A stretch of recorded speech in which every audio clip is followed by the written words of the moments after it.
Halo Sobat Wibu, pasti beberapa dari kalian sering denger dong katanya orang Jepang itu malas menikah. Menurut survei, memang makin banyak orang Jepang yang udah sampai usia 50 tahunan tapi belum pernah menikah juga. Yang dulunya tahun 70-an cuma ada 2%, tahun 2015 lalu udah sampai angka 24%. Dan prediksinya bakal terus meningkat. Nah, jadi kali ini kita akan coba ulik dan jelasin 5 hal yang ditakutkan oleh orang Jepang dari pernikahan. Oh iya, untuk kalian yang baru datang di channel ini, kami ucapkan selamat datang. Warera no channel e yokoso. Kalau kalian ingin tahu lebih dalam soal negara Jepang, baik budayanya, bahasanya, ataupun penasaran bagaimana sih cara orang Jepang itu berpikir, nah kalian datang di channel yang tepat. Nah di sini kita akan bahas dan jelaskan semua untuk kalian. Oke guys, langsung aja kita mulai videonya. Nomor 1, takut tidak mampu menghidupi keluarga.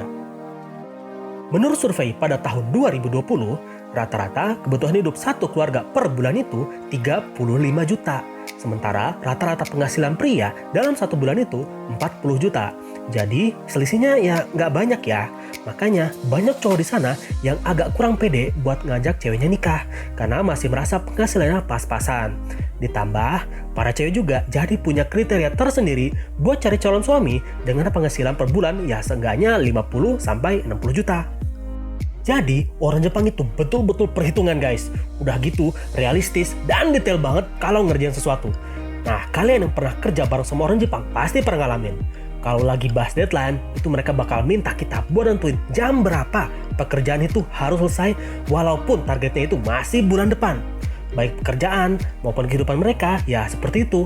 Apalagi deh kalau udah ngomongin soal nikah, semua itu ada hitungan-hitungannya.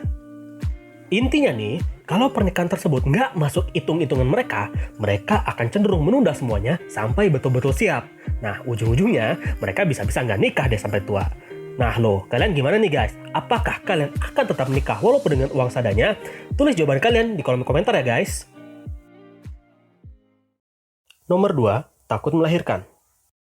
Sebenarnya sih, bukan proses melahirkannya yang bikin mereka takut, tapi tanggung jawab sebagai seorang ibu yang sangat besar. Demi membesarkan seorang anak, pasti dong banyak yang harus kita korbankan. Bagi yang sudah menjadi seorang ibu, pasti tahu betul yang namanya me time itu sesuatu yang priceless banget. Mulai dari waktu, uang, dan tenaga yang selama ini bisa full dipakai untuk kebahagiaan diri sendiri, sekarang harus dibagi dengan anak, bahkan seringkali porsi anak harus jauh lebih banyak. Orang Jepang itu betul-betul pelit banget sama yang namanya waktu guys. Nah, tahu sendiri kan, Jepang itu terkenal dengan budayanya tepat waktu. Jadi, mereka itu nggak rela banget kalau ada waktu mereka yang terbuang percuma dan nggak produktif. Dan pastinya, semua pasti setuju bahwa merawat anak itu menguras waktu yang nggak sedikit. Jadi, kalau orientasinya bukan untuk kebahagiaan anak, mungkin merawat anak itu ada sesuatu yang dianggap buang-buang waktu. Makanya, jarang banget deh ada orang Jepang yang mau melahirkan anak.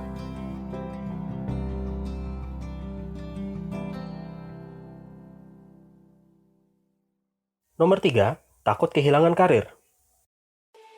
Kalau di Indonesia masih gampang sih ya mencari asisten rumah tangga sekaligus jaga anak kita di rumah. Selain itu, keluarga atau tetangga juga masih bisa menjadi tempat penitipan anak kalau kita kepepet harus segera masuk kantor. Nah, kalau di Jepang beda cerita guys. Nggak semudah itu bisa mencari backup yang seperti itu. Banyak yang harus rela berhenti bekerja demi merawat anak. Ditambah, banyak juga perusahaan yang menolak calon pegawai karena memiliki anak kecil. Soalnya, perusahaan akan menganggap hal itu dapat menurunkan performa si calon pegawai. Jadi, membesarkan anak di Jepang itu relatif sulit guys. Bagi orang Jepang, karir itu segala-galanya. Saking giatnya mereka bekerja, sampai banyak kasus kematian akibat terlalu lelah bekerja. Nah, fenomena kayak gitu dikenal dengan istilah karoshi atau overwork death. Nah, makanya gak banyak orang Jepang yang bisa mengorbankan karirnya untuk hal lain, bahkan untuk anaknya sendiri. Nah, kalau kalian sendiri gimana nih? Kalian lebih sayang anak atau malah lebih sayang bosnya nih?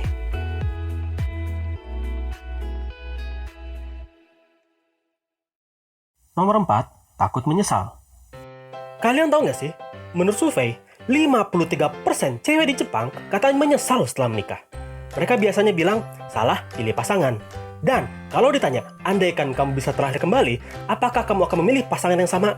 Dan jawaban mereka adalah no. Pokoknya, dari 500 cewek yang diwawancarai, setengahnya itu berharap untuk cerai. Banyak sih alasan yang buat mereka menyesal, kayak beda pandangan hidup dan beda kebiasaan. Kok doi berubah ya, gak seromantis pacaran dulu, sekarang malah suka kasar dan gampang emosi.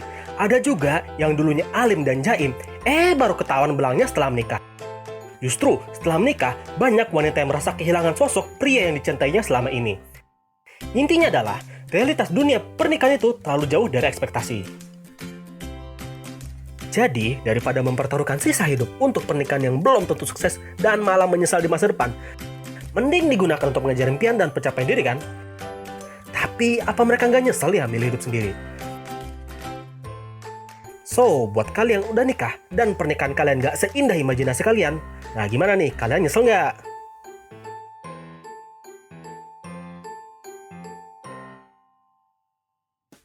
Nomor 5, takut tidak bahagia. Udah pada tahu belum guys? Akhir-akhir ini istilah Ohitori-sama mulai booming di Jepang. Nah, apa sih Ohitori-sama itu?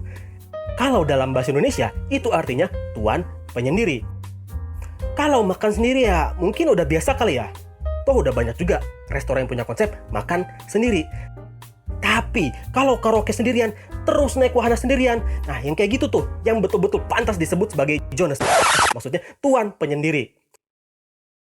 Soalnya mulai banyak loh di sana yang datang ke karaoke sendirian dan taman bermain sendirian. Dan mereka ya fine-fine aja, gak malu dan malah enjoy. Well, jadi bisa dibilang mereka itu udah terbiasa dan udah bahagia hidup sendiri. Sementara ketika mereka berpasangan, mereka tuh ragu, apa bisa cocok, apa bisa saling memahami, apa bisa saling mendukung satu sama lain.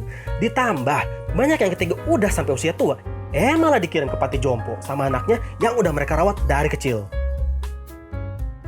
Jadi, banyak yang berpikiran bahwa buat bahagia itu bisa dari banyak jalan dan nggak perlu menikah. Karena memang bagi sebagian orang, pernikahan itu nggak selalu sama dengan kebahagiaan. Nah, buat kalian sendiri gimana guys? Apa sih yang kalian cari dari pernikahan? Nah, itu dia guys, 5 hal yang bikin orang Jepang takut untuk menikah. Nah, menurut kalian gimana? Apa itu juga bikin kalian takut untuk menikah? Nah, tulis pendapat kalian di kolom komentar ya. Kasih tahu juga bahasan apa sih yang ingin kalian tahu dari video kami selanjutnya.